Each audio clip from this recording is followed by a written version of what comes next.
Ladies and gentlemen, I am officially running for President of the United States, and we are going to make our country great again. Trump claims in his financial disclosure to be worth a staggering $10 billion. He has also claimed that it is the result of his great business sense after starting with just a small loan of $1 million. It's not been easy for me. It has not been easy for me. And, you know, I started off in Brooklyn. My father gave me a small loan of $1 million. While today he may be a very successful businessman, it has often been at the expense of smaller businesses. USA Today reported that Trump has been involved in at least 60 lawsuits accusing Trump of failing to pay for work, many of which were everyday American workers. Among the businesses hit by Trump was the Edward J. Friel Company, a cabinetry business founded in the 1940s out of Philadelphia. Trump gave this company a $400,000 contract to build cabinets, slot machine bases, desks, and other cabinet-related work for Harrah's located at Trump Plaza.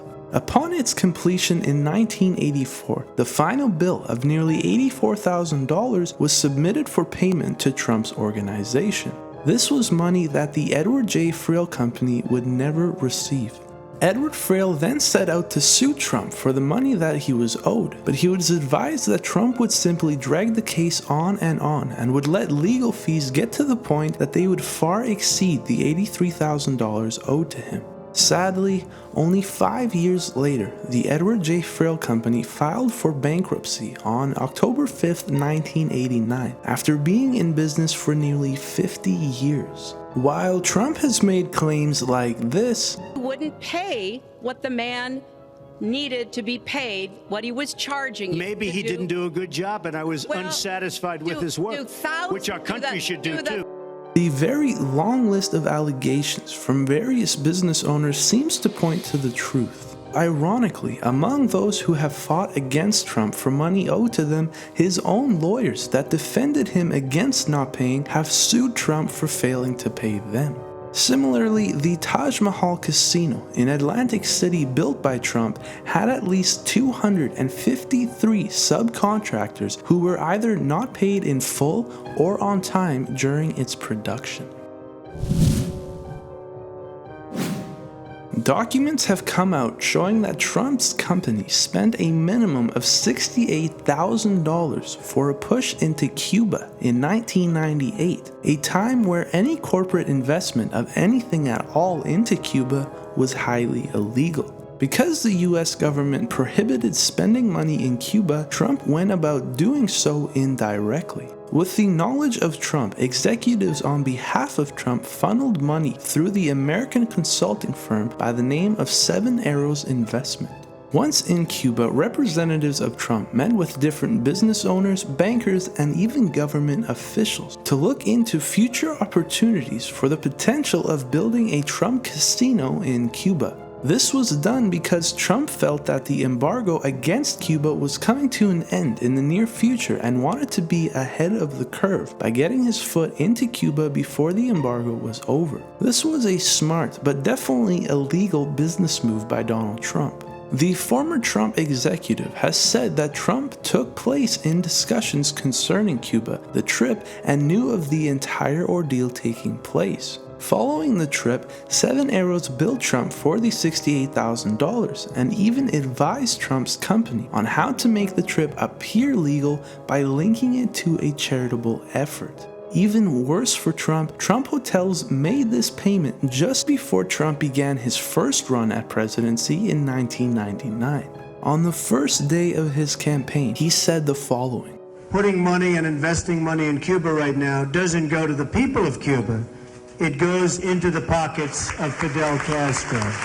He's a murderer, he's a killer, he's a bad guy in every respect, and frankly, the embargo against Cuba must stand, if for no other reason than if it does stand, he will come down."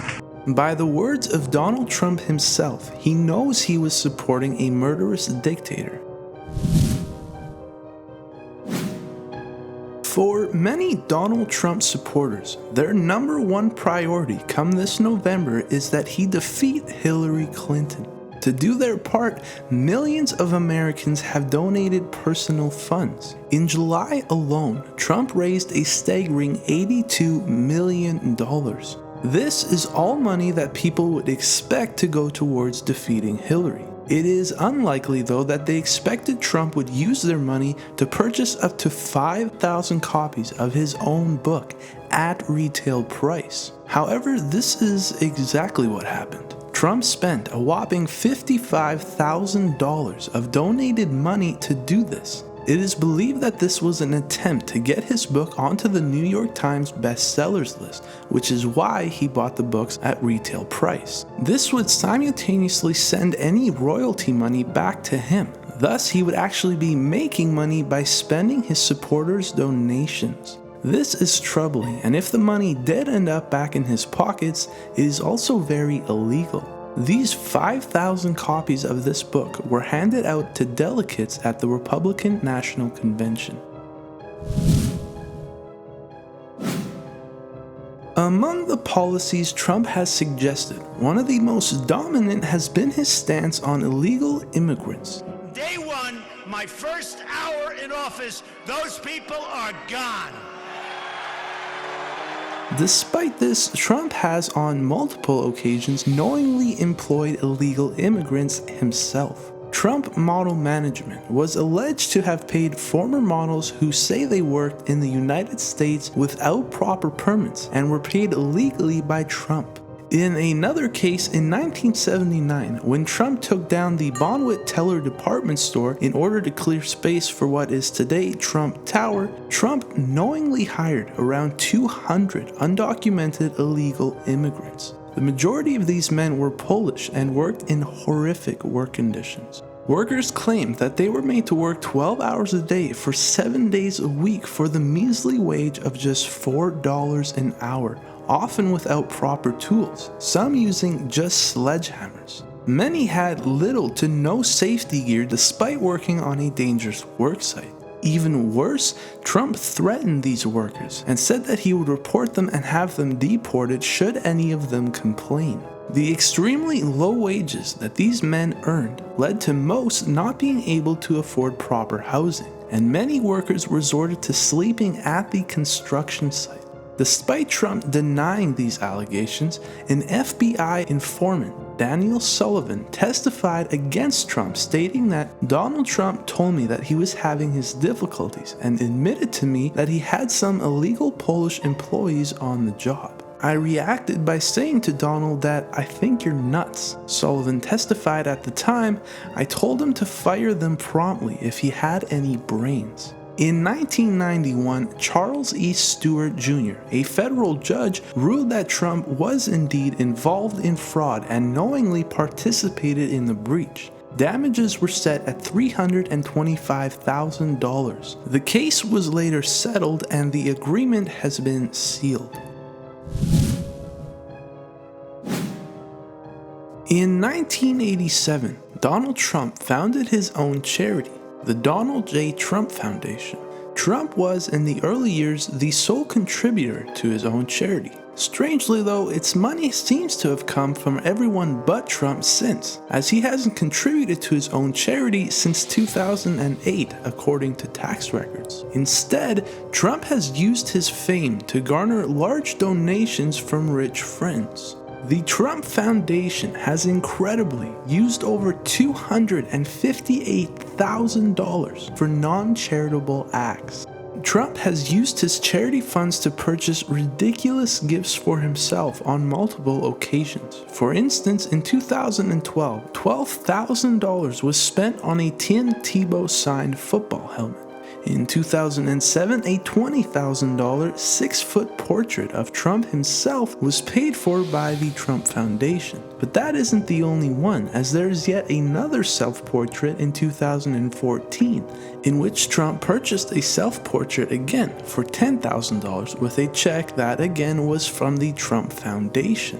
This photo from the TripAdvisor website shows this very painting hanging inside the Trump Doral Golf Resort. Dates on the picture show that the painting has remained in this location since as recently as August of 2015. While shocking, these gifts don't accumulate up to $258,000. Trump has used his charity money to fight legal issues as well.